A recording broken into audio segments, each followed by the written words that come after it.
This is a sports catastrophe production. The following sports catastrophe on this day deals with some thoughts about black people that happened during in the boxing world. Please note that even though that some people might be offended by the content matter, talking about it is one of the best steps to try to feel that you can't change history and all that. Please note that the thoughts and opinions based on what I'm reading is of the time and should not reflect what is in 2021. Thank you. Hey there, ho there, it's Jeff Cutter Diamond welcoming you to another sports catastrophe on this day. And on this day, appropriately enough, on Boxing Day, there was a famous boxing match on Boxing Day. This was in 1908 in Australia. It was between Jack Johnson and Tommy Burns for the heavyweight championship of the world. Jack Johnson was a legendary boxer. He was born in Galveston, Texas,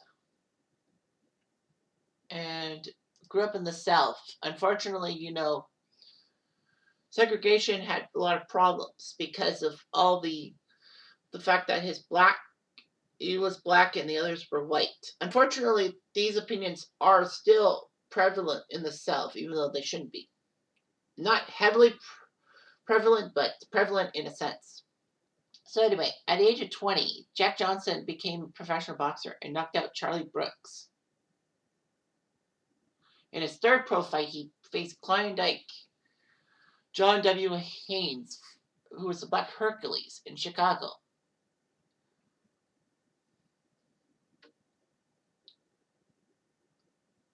But Klondike won on a TKO. However, Johnson did TKO Klondike the third time. Jack Johnson would fight legendary fighter Joe Choyensky, but get knocked down in the third round. Prize fighting was actually illegal in Texas at the time, and they were both arrested. And bail was set at $5,000.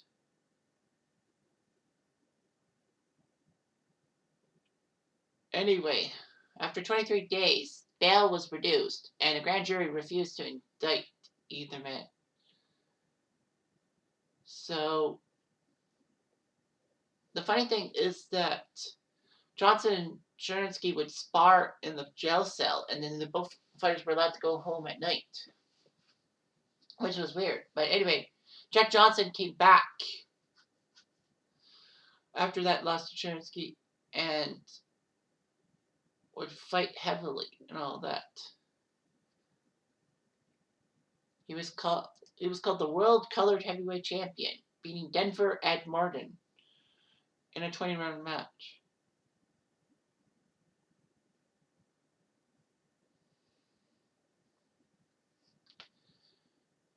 So he was the World Colored Champion. That title reign would last till Boxing Day 1908. That's, of course, not really what we're here for. He was the World Heavyweight Champion.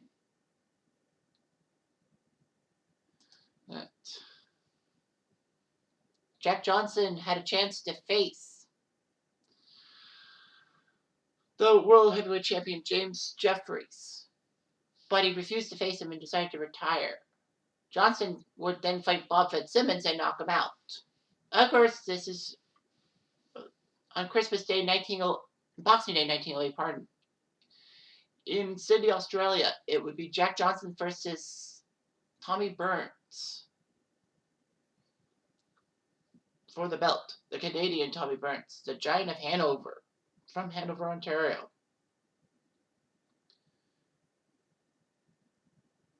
Tommy Burns was not too pleased with Jack Johnson, following him around for months on end and taunting him in the press. Burns wanted to fight Johnson only after promoters wanted he got $30,000. And it was So anyway, the fight would be on for 14 rounds, but unfortunately Tommy Burns got beaten in the ring, and Jack Johnson was the winner. Unfortunately, after Jack Johnson was the world heavyweight champion, the real heavyweight champion, racial animosity around whites ran so deep that some called for a great white hope to take the title away from Johnson. Obviously, they wanted a white boxer to take the heavyweight belt off of Jack Johnson's waist and all that. There was a lot of racist press against Johnson, but that's, of course, at the time. And the New York Times wrote, if the black man wins, thousands and thousands of his ignorant brothers will misinterpret his victory as justifying claims to much more than mere physical equality with their white neighbors. Of course, Jack Johnson would have to face many fighters trying to get rid of his thing, his belt, and all that.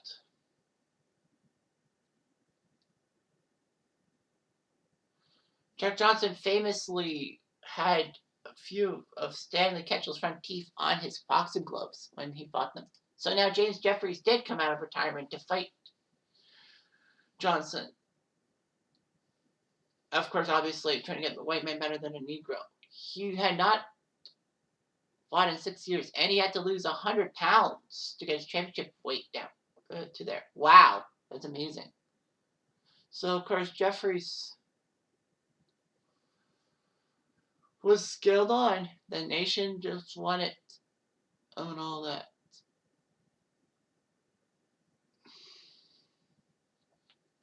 Unfortunately, on the 4th of July 1910, Jeffries got defeated by Johnson in the 15th round because Jeffries' corner threw in the towel.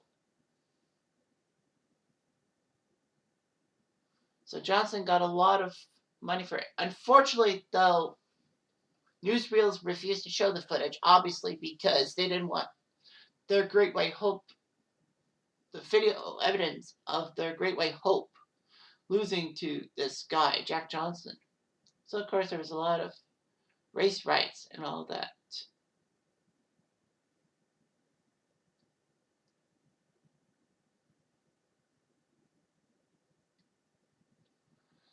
So, yeah.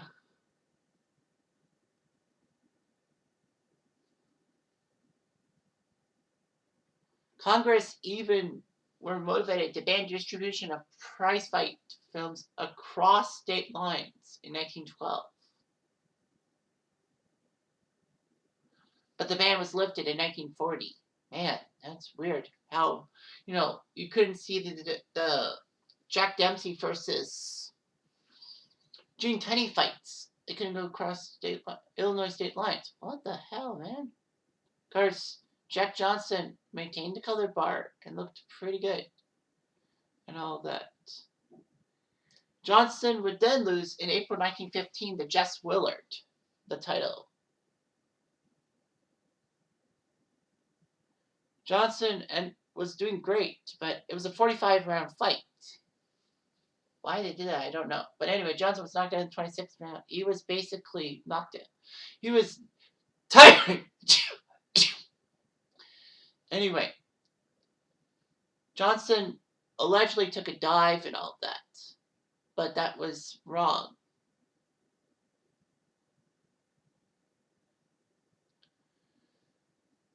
Johnson would never end up fighting for the World Heavyweight belt after his loss to Willard.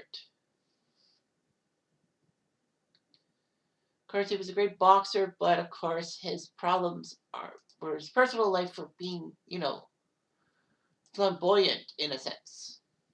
Like he was credited. Some people credit him with inventing bling, as he wore gold around him and flaunted his gold and his gold teeth and everything. Jack Johnson did. He was a great boxer, but he was just pissing off the white population, and that wasn't good. Unfortunately, Jack Johnson got in deep trouble for taking a woman across state lines. The Mann Act caught up to him, and he had to fight in Europe and fight outside the U.S. or else face charges. He would have to go to prison, but was released a few years later. But Jack Johnson can't be denied. I mean, legendary colored boxing champions like Floyd Patterson, Sonny Liston, Muhammad Ali, Michael Spinks, Larry Holmes, Lennox Lewis, Evander Real Deal Holyfield. I think Anthony Joshua. They all owe it to this man. And it all happened knocking out a Canadian. Obviously, I wasn't around then in 1908. But yeah, that kind of does take me off. But Jack Johnson is a legend. Believe it. Anyway, I'm jumped on Adu.